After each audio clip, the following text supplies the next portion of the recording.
But Frank, we'll maybe talk to you about that in a minute. First of all, let's get back to this M&A discussion. And we were talking about all of the reasons that are fueling what's going on in M&A, not least of which that companies have a lot of cash on hand. But they're not using this cash, for instance, to hire new folks. They're using it to buy other companies. What does this say about the outlook? Well, you know, to a certain extent, companies are making acquisitions because there's a strategic rationale. And to a certain extent, they simply had a period where, because of the economy, they weren't able to implement their strategic plan. And lots of deals that are happening, and some of the ones that you showed in '09 are really strategically driven deals as opposed to financially driven deals. But what's also happening is, you know, from reporting on earnings, you know, we're hearing a lot of, you know, missed on revenues, beat on profits. And so, to a certain extent, that's come from being able to cut out the fat.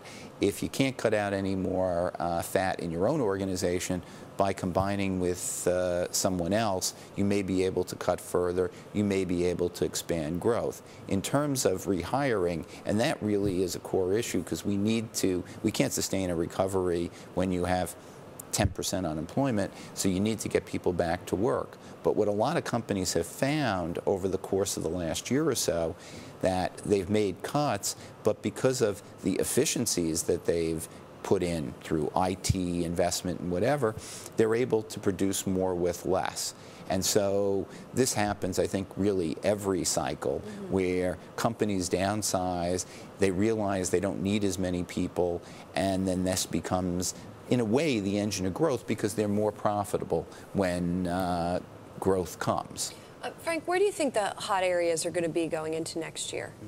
Well, one thing I would say is I think we're going to see M&A across industries and across geographies. Having said that, you want to look at certain areas. One is healthcare. There's been a lot of activity. Even though we've already had so much activity. We've had some activity there, a lot of discussion about the healthcare reform.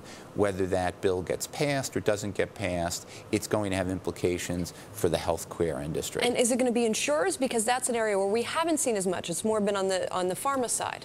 I think we're going to see it on all aspects, not just pharma, but medical devices. I think we're going to see it on the insurance side, because the landscape is changing and costs are going to be squeezed out of the healthcare system. And if you squeeze costs out of a system, one way that companies find they can compete better is by combining. So healthcare is going to be a consolidation target in 2010.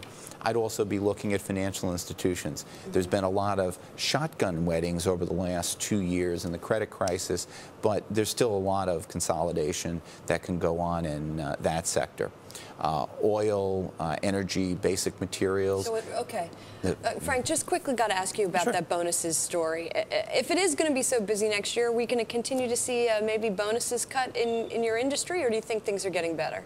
Well, I think we will see more M&A activity, but remember, M&A activity is only a little piece of what law firms do, and basically, as corporate America has cut expenses, one of the things they've cut is the use of outside counsel. Right. Okay. So I think we're going to see pressure on that. Frank, thanks a lot for coming in. Great seeing you. Happy holidays to you. Happy holidays to you. We'll be right back.